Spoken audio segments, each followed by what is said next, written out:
This is a podcast by the Straits Times. Welcome to Asian Insider, a podcast series by the Straits Times. I'm your host, Nirmal Ghosh. Now, across the world, we have seen a surge in the politics and language of hate, which ignites and feeds off ethnic or religion-based majoritarianism, in which the majority somehow feels it is under threat or will soon be threatened by even a small minority, and must therefore assert itself and make sure that minority remains or is put in its place. And it is often spoken out loud that this can be by violent means if necessary. And South Asia provides a particularly complex example of various hues of this majoritarianism. Joining me today is Pakistani-American writer Farahnaz Ispahani, a former journalist, a former member of Pakistan's parliament, and currently, among other things, a senior fellow at the Religious Freedom Institute in Washington, D.C. Farahnaz, thank you for joining. Thank you. And I'm joined also by Salil Tripathi, prolific author and journalist and member of the board of PEN International. Welcome as well, Salil. Good to see you. Thank you so much. Good to see you. So Farahnaz, if I may start with you, you have just edited a new book, a volume of essays from HarperCollins in India, titled Politics of Hate, Religious Majoritarianism in South Asia.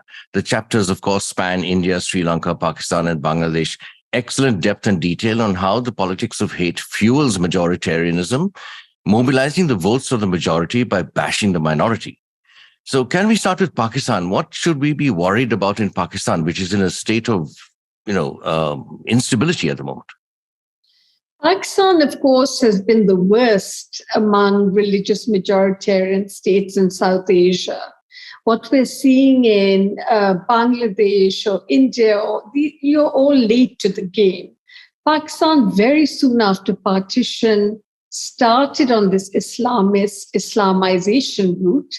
And today, whether it's the thought of the average person, whether it's the religious parties, whether it is the politicians themselves, the parts of the Pakistani army, it's a very deep-set issue, the hatred of the other.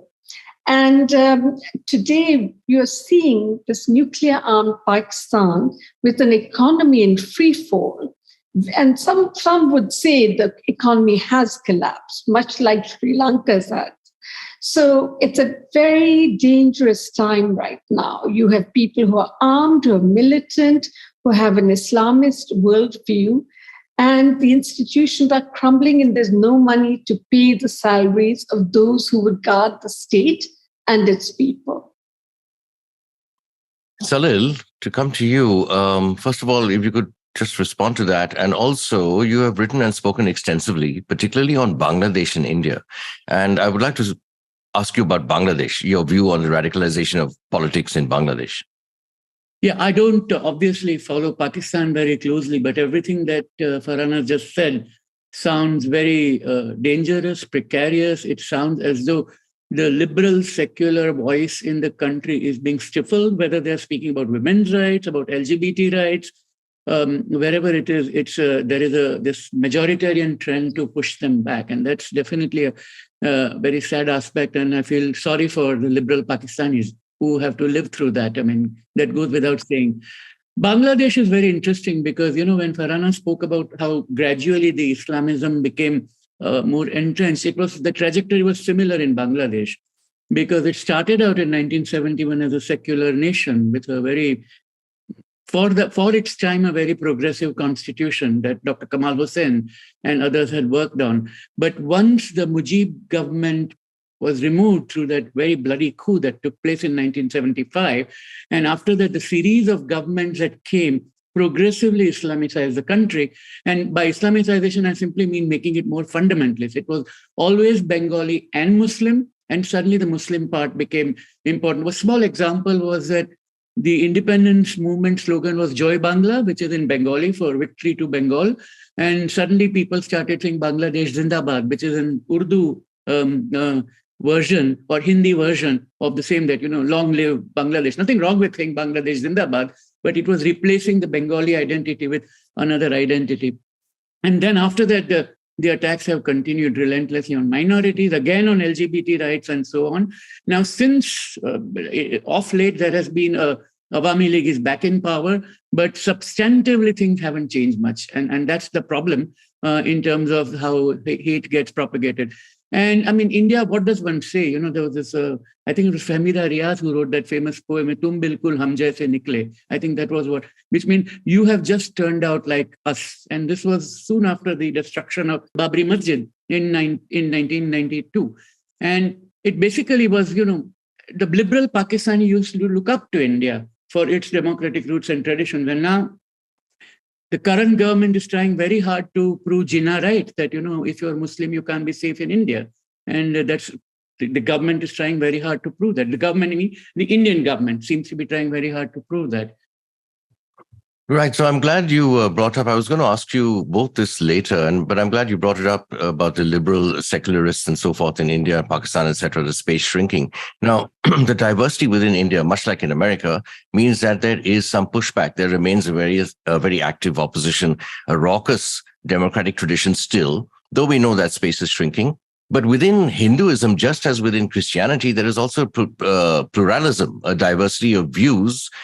Will that ensure that the ideology of this sort of majoritarianism will be contested? Salil, if you could go first with that, then I'll put the same question to Farahnaz, if I may, later. I think it is being contested. I would never say that there is no liberal opposition to what's going on in India.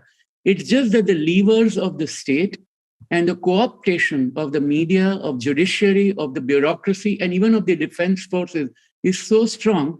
And the chorus that you have through certainly online media, but also in terms of people who march. I was just seeing earlier this morning a video of march in Maharashtra, the western state, of hundreds or maybe thousands of people marching with saffron flags, calling for an economic boycott of Muslims. Now, this is very problematic. And this feeds that environment of hate. Now, you could always say that India is a free country, you can march and do what you want. But it has always been a free country with limits. And the government sees nothing wrong in letting these marches go on. But if there are other kinds of marches that take place, then they tend to get stopped. Similarly, hate speech by the so-called saffron brigade that you see in India, literally calling for genocide by these robed sadhus, and sadhu is the word for priest, and sadhvi is priestesses.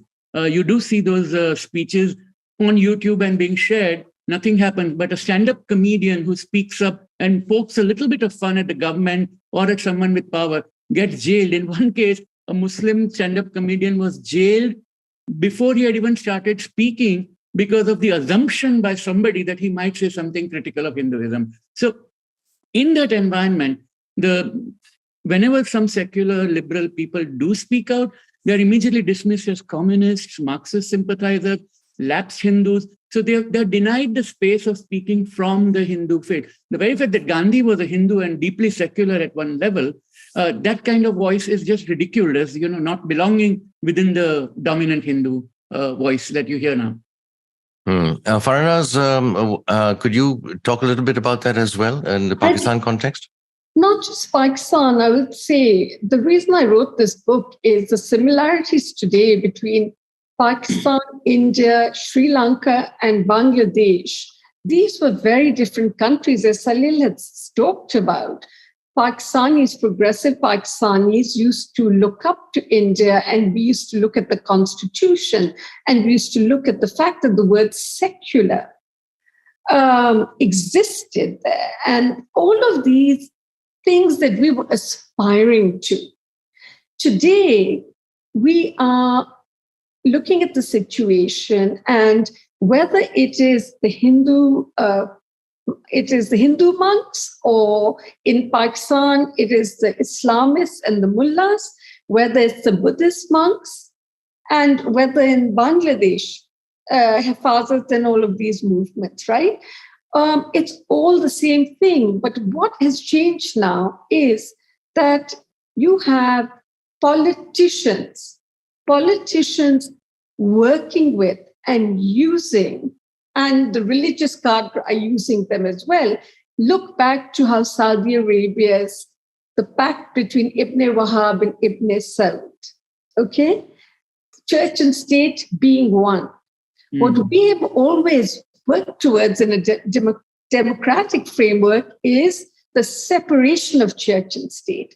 Today, this is the biggest danger that I see. Look at India. I mean, I think possibly every single religion, belief system belongs in India, probably more than in any country in the world. So why all of a sudden this fear of Muslims and Christians, this fear of love jihad, this fear of Muslims spreading COVID, these hate groups and trolling on the media, the CAA law, all of these things have come about because the religious right and the political right have come together, even though they're the majority, to make the majority feel they're under threat from the minority. And, there's an old British saying, let the majority have its way, but let the minority have its say. And what we are seeing all over South Asia today is the minority is not being allowed to have its say, is not being given democratic rights and freedoms and all of the things that a democratic polity allows for. In a previous conversation, Farahnaz, you had also mentioned what you call the absence of equal citizenship. And this applies across the region. Could you explain that term and the implications of it? The absence of equal citizenship is every single person in a country should have the same rights under the law, and also in textbooks, in curriculums, in the social fabric, on the media. But what we see more and more is the otherization of the minority leads to a very unequal citizenship. In Pakistan, for example, the Ahmadi Muslims were declared non-Muslims. So you've declared a whole Muslim sect non-Muslim. Therefore, those people cannot say their prayers the way they want. They cannot vote the way they want. They cannot even call their mosques masjids. So this is really what happens when you start stripping people of their equal rights under the law.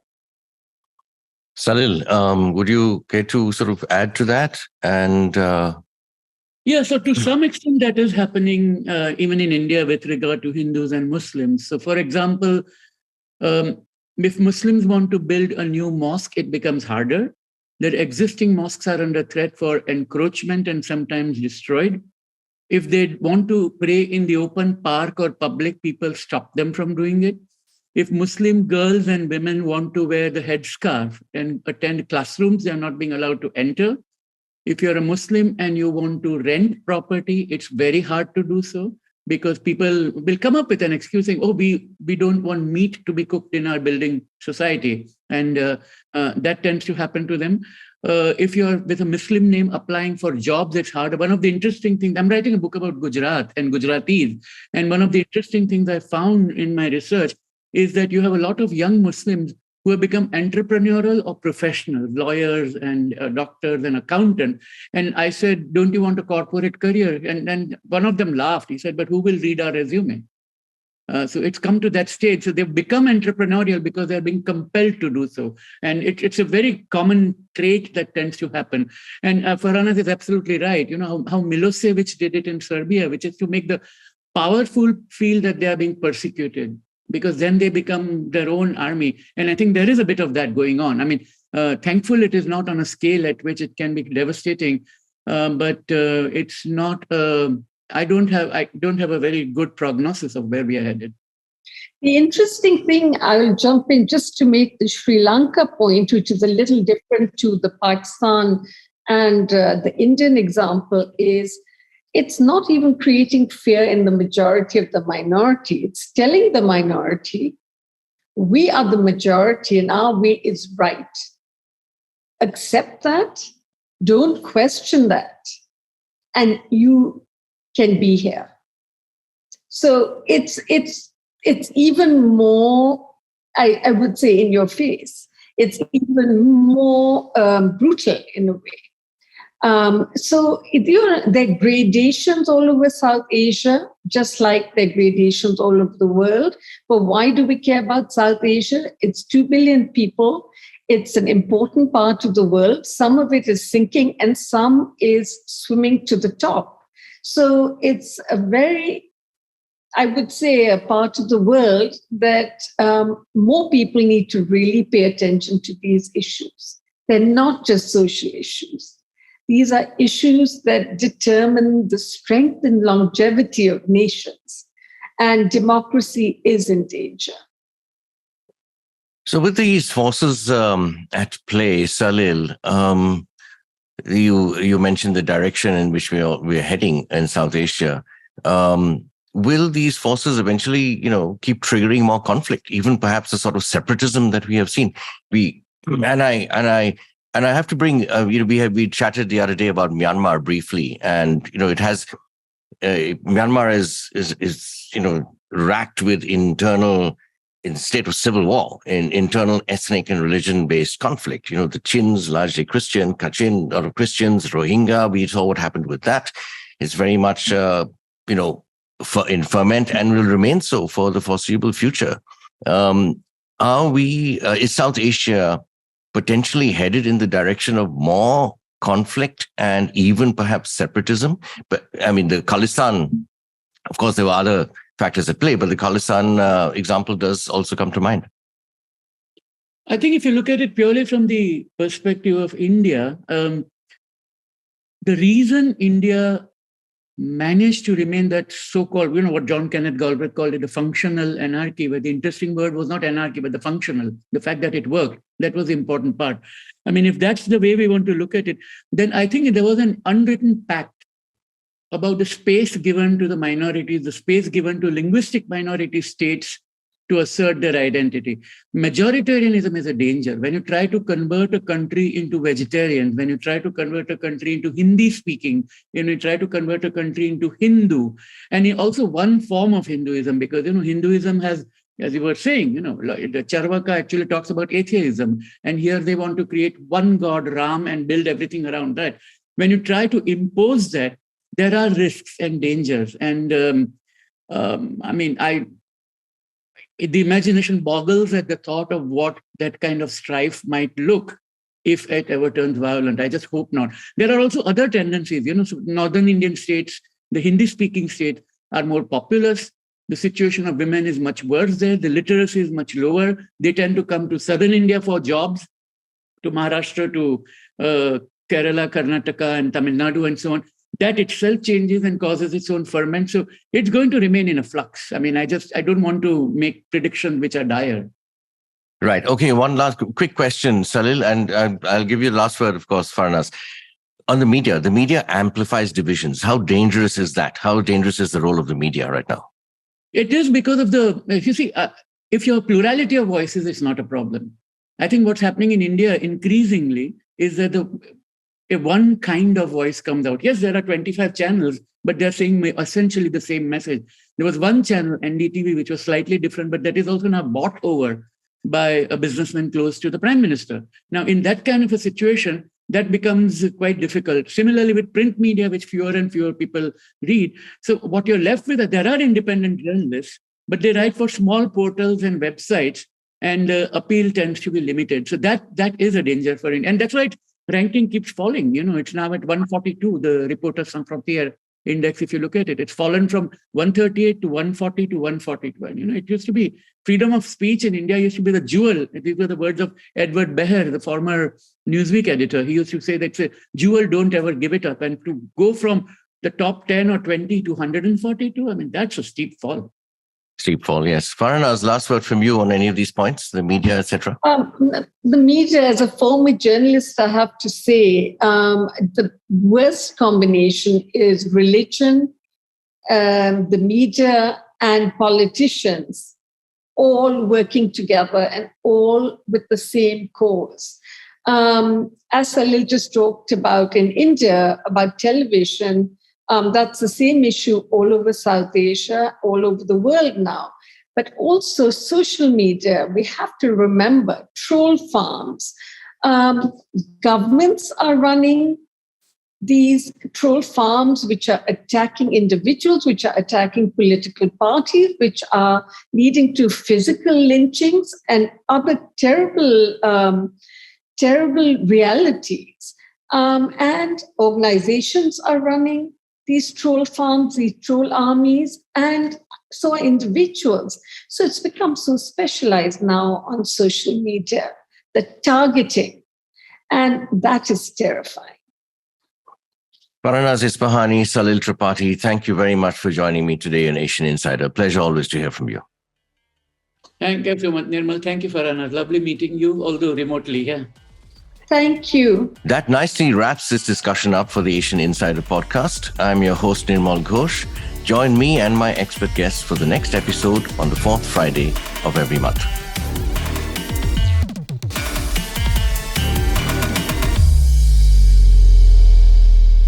That was a podcast by the Straits Times. Send your feedback to podcast@sph.com.sg. Find us on Apple, Spotify, Google Podcasts, or via the Google Voice Assistant and Amazon Alexa-enabled devices. For more podcasts by the Straits Times, the Business Times, and Money FM 89.3, you can also download the Audio by SPH app. That's AWEDIO.